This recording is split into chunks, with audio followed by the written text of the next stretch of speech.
Hey guys, what's up? In this video, I'll show you how you can lock the hidden photos folder on your iPhone using Face ID and passcode. It's a very simple process. Hope you guys can follow through. And if you're successful, make sure you subscribe to the channel. It really helps. And now that I said that, this is how you can do it. So there is a neat trick through which you can lock the hidden photos folder on your Photos app. Just make sure that it is enabled in settings, and once that's done, you can see that currently under my utilities section there is this hidden folder which contains all the photos that I have hidden. You can even add new photos to this folder by just selecting a random picture. Let's say I want this video to be hidden. Just tap on it, click on the three dots and click on hide. That's it. Now that's again added to the hidden folder.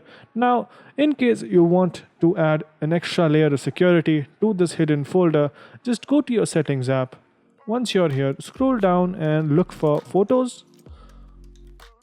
As you can see, it's here. Tap on photos, and once you scroll down under the photos section, you can see an option which says use Face ID. Just check that option, and that's it. Whatever authentication is already there on your device, whatever face is registered on your device, will now be having the access to open the hidden files folder. As you can see, there is a neat little lock icon on the right side of the hidden section. Just tap on it and you can see it is asking for my Face ID. If the Face ID isn't recognized, it will ask for the passcode.